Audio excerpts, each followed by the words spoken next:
रमता राम जपो रे प्राणी, अब तो सुन ले राम कहानी।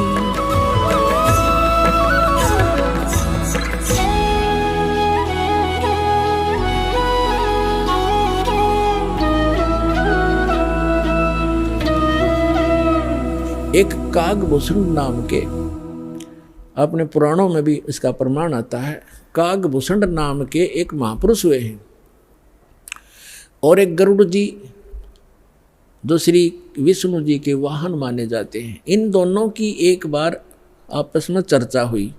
कागभूषण कैसे हैं, उनका बाकी का शरीर मनुष्य सदृश है, लेकिन चोंच और ऊपर का हिस्सा जो मुंह है वो कौवे का है, उसको कागभूषण कहते हैं। इन दोनों की आपस में एक बार चर्चा हुई। कागभूषण से गरुड़ जी ने पूछा, हे भूषण जी, आपके पास बैठने से मुझे बहुत शांति मिलती है। आपने यानी ये भक्ति विधि और ये अमरत्व, क्योंकि कागभूषण जी की काफ़ी लंबी आयु हो गई है, काफ़ी प्रलय उसके सामने हो चुकी हैं, अभी भी वो विद्यमान है। तो उसके लिए पूछा कि आपको ये कैसे प्राप्त हुई। तब कागभूषण ने कहा कि एक लंबी कहानी है गरुड़ जी। मैं एक बार 20 वर्ष की उम्र थी मेरी, और एक भयंकर अकाल गिर गया। हम भाई बहन थे, मेरे से छोटे मेरे भाई बहन थे। उस अकाल के दौरान वो भूख सहन नहीं कर सके, उनकी मृत्यु होगी। मेरे माता पिता की भी मृत्यु होगी, वो भी भूख सहन नहीं कर सके। मैं युवा था, जिस कारण से मैं उस अकाल को झेल कर माता पिता और परिवार के नाश होने के बाद उस क्षेत्र को छोड़कर मैं अवंतिका नगरी में चला गया। वहाँ अकाल नहीं था।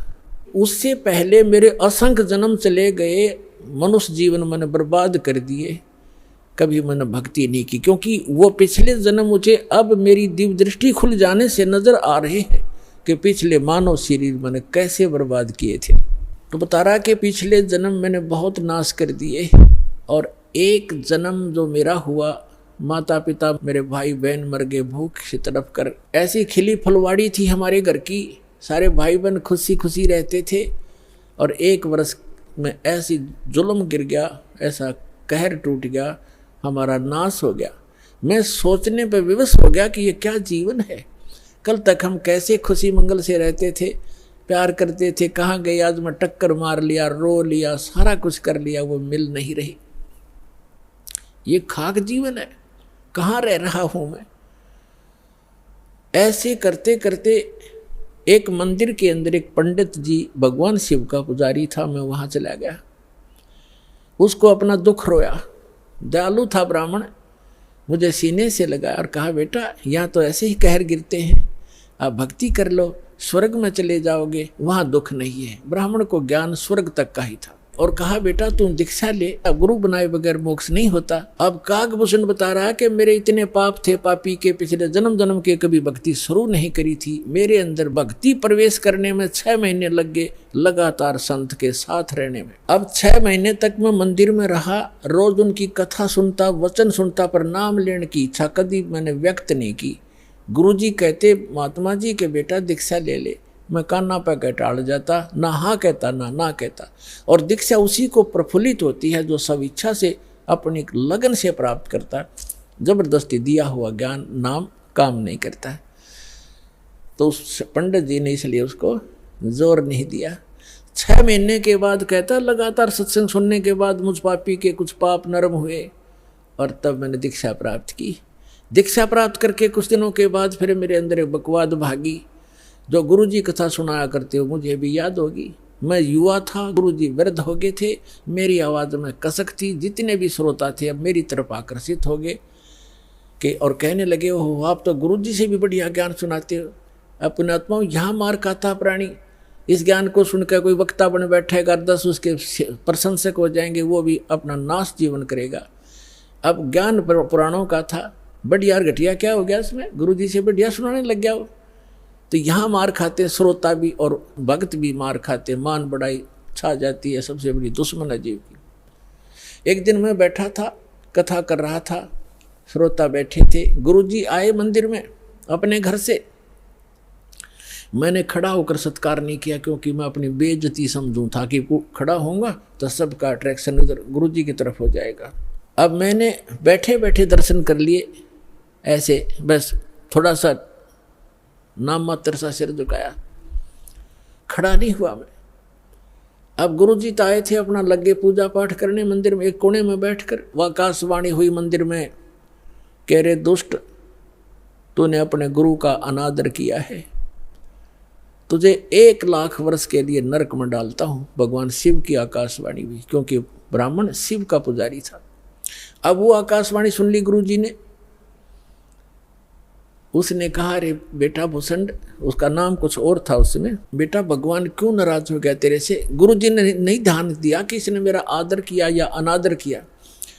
संत के विषय में एक वाणी कही है गरीबदास साहिब जी ने कि आदर अनादर करो क्यों ना कोई, मम संत शरण जगत जान छोई।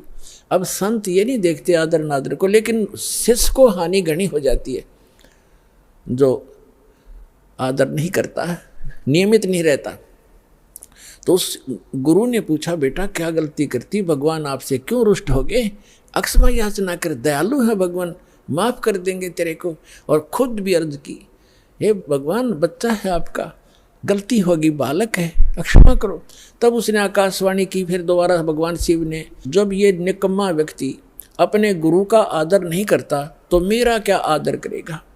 गुरु एक रिहर्सल करनी होती है गुरु जी को भगवान की तरह मानकर, क्योंकि हम जैसा व्यवहार गुरु जी के यहाँ कर रहे हैं तो परमात्मा इस रूप में आपको वहाँ ऊपर जा कर के आपकी परीक्षा लेगा।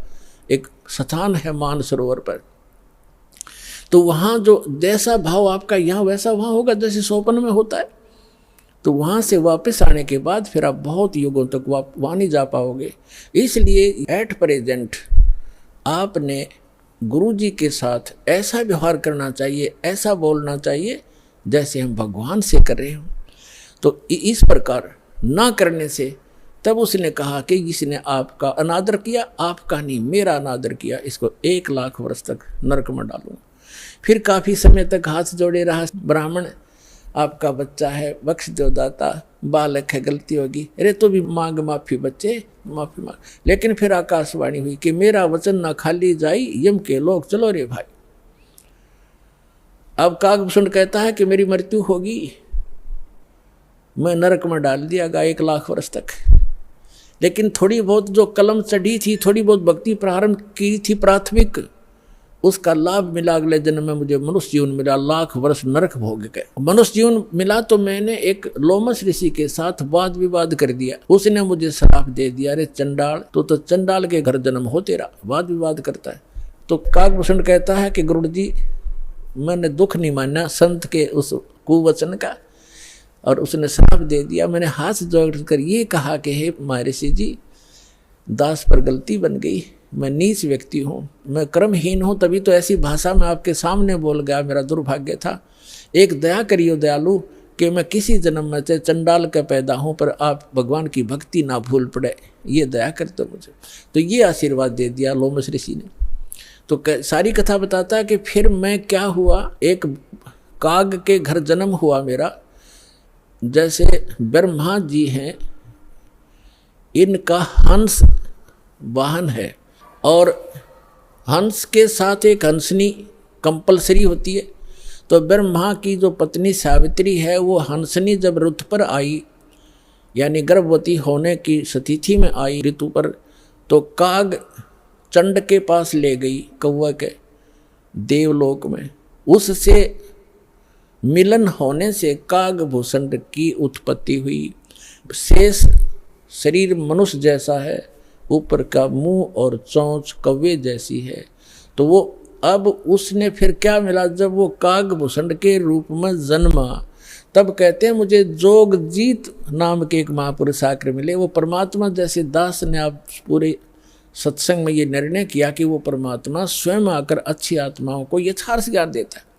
तब उसने बताया कि मुझे जोगजीत नाम के एक संत मिले, जिन्होंने मुझे उस परमात्मा तत्व का ज्ञान दिया। उन्होंने मुझे ऐसा मंत्र दिया जिससे मेरी यह स्थिति हुई कि मेरा बहुत युगों तक अमर शरीर होगा। अब काकभूषण की भी मृत्यु होगी, क्योंकि अब ये समय है, इस समय में जब काकभूषण का जन्म होता तो मोक्ष हो सके था। अब जो प्रसंग आज का चल रहा है कि 2 प्रकार से मानव शरीर प्राप्त है।